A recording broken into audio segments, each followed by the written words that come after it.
Welcome to the Adventures in Raising Grands, the lowdown. Thanks for watching. Please remember to like, subscribe, and share this video. Somebody you know may need to see this. Tonight's episode, we're talking about names, what they call you and what you call them. What is in a name? Oh, I know. Shakespeare. Exactly, Shakespeare. 'Tis but thy name that is my enemy. Thou art thyself not a Montague. What is a Montague? Oh, be some other name. What is a name? Which we call a rose, by any other name would smell as sweet.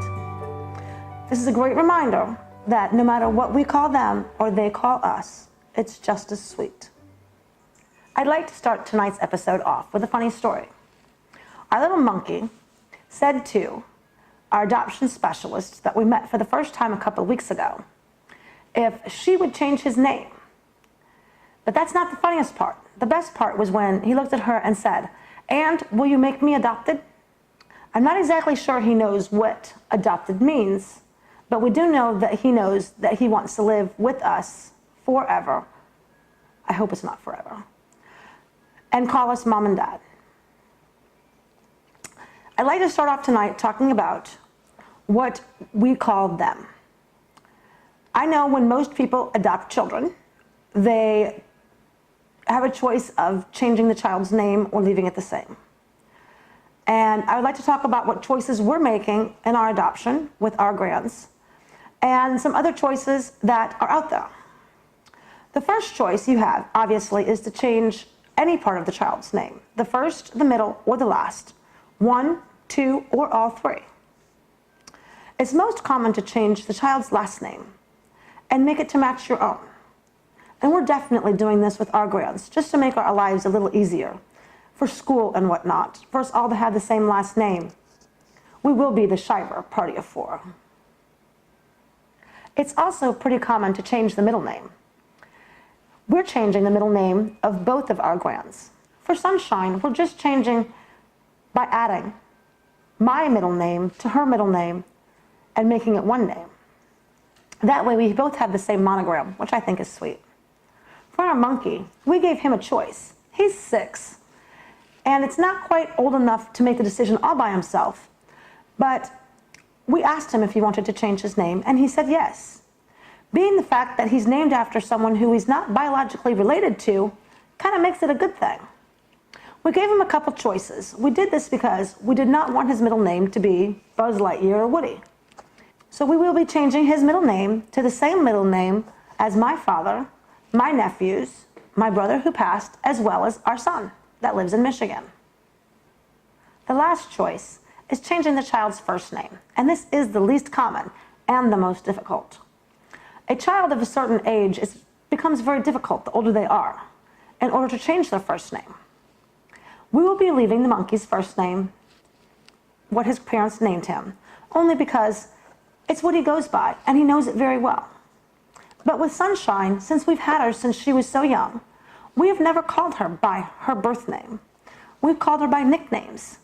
And when we found that we were going to adopt her, we changed it just a little bit more to make it closer to the name that we actually wanted to give her when we adopted. So when we adopt, we'll just add a couple more letters to her name, and she will never notice the difference. There are many reasons for wanting to change the child's name when you adopt. The first reason I came across was that the child has a very odd or weird name. Perhaps it's one that has more vowels than consonants, or maybe more consonants than vowels. Maybe it's a name like I wanted to name my daughter Lollipop. Thank God someone put an end to that. Again, it could be something with crazy spelling, where they change the Y to an IE or add an extra letter here, an extra letter there to make it look cute. This makes it very difficult for us to find things on souvenirs, by the way. I've also found that one grand told me about a situation where she was changing her grand's name because her daughter had named her daughter the exact same name. The middle, the first, and the last. So when they adopted, they did change the child's name, so it was easier to figure out who was who. I just want to say that the choice for changing your adopted child's name is personal to you and only you. You do not need to include anyone else in making your decisions, except for your grands if they're old enough. And know that you're not doing this to hurt anyone. So you might want to take a moment, if you're changing the child's name, and let the biological parents know, so that they don't find out the hard way, so that they're not traumatized by finding out from a third party. Just maybe make a conversation, or just letting them know is the best way to communicate with the bios, even when you are adopting. The next part of this episode, we're going to be talking about what they call you. I think it's very important to discuss this because many grands are confused and feel bad for their grands calling them mom and dad, or not really sure what their grands should call them. So I just wanted to make sure that we touched base with everyone and made sure that you know that anything they call you is okay. Because, as Shakespeare says, a rose by any other name is just as sweet. It all changed when Sunshine started being vocal. One day she was saying, dad, dad, dad, dad, dad. And Ed said, no, no, say papa, say papa. And our little princess said, she can call you daddy if she wants to. Out of the mouth of babes, as they say. Because kids are really very smart. And it's true. If she wants to call him dada, she can call him dada. We told her that she was right. Because he is a daddy, and he does do daddy things. And then we just kind of let it go that day. But a few days later, when I was in with Monkey, helping get ready for bed, he kept yelling, mommy's in my room, mommy's in my room. And I'm like, who? Where? Where's mommy? And he said, you're mommy. And again, I just responded with, yes, I am a mommy. I do mommy things. And then we kind of let it go. We really want them to have the opportunity to choose what they call us. We don't want to force anything on them. And we're not doing this to make the biological parents feel bad. Which at that point, he said, no, you're my mommy. And later, with him and Princess, they talked about it, and they decided that they were going to call me mommy. And I told them that was okay. It's kind of interesting because they have a mommy, and they've always called their mom mommy. And they speak to her weekly on the phone. It's going to be interesting when she is no longer incarcerated, how they're going to distinguish between me mommy and her mommy. Although right now, my daughter is referring to herself as the mothership. We know that they don't fully understand because when they were younger, they called both biological fathers daddy. They were unable to distinguish whose daddy was whose. They just referred to them as angry daddy and happy daddy. As well as they had one mommy, so they just referred to her as mommy. They're much too young to understand genetics. So they know if you're doing mom and dad type things, they just call you mommy and daddy. And that's very normal for children to do. We're allowing them to decide what to call us, as long as they don't call us collect or call us late for dinner, as my dad used to say.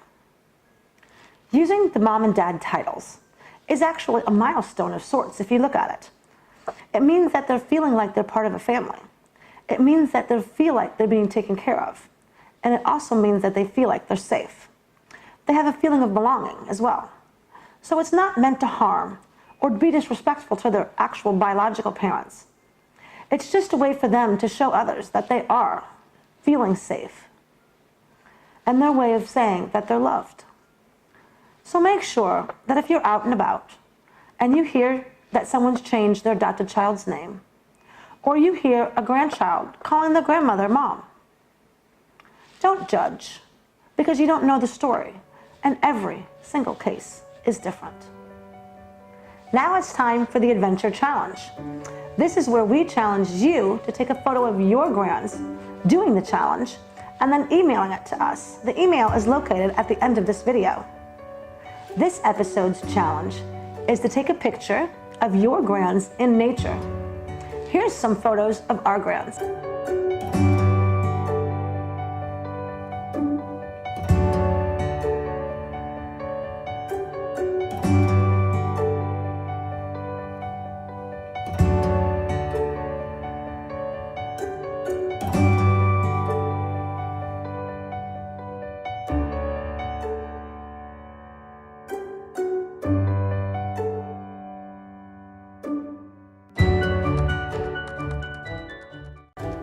Be sure to like this video, as well as subscribe to our channel if you don't want to miss an episode of The Lowdown, and share.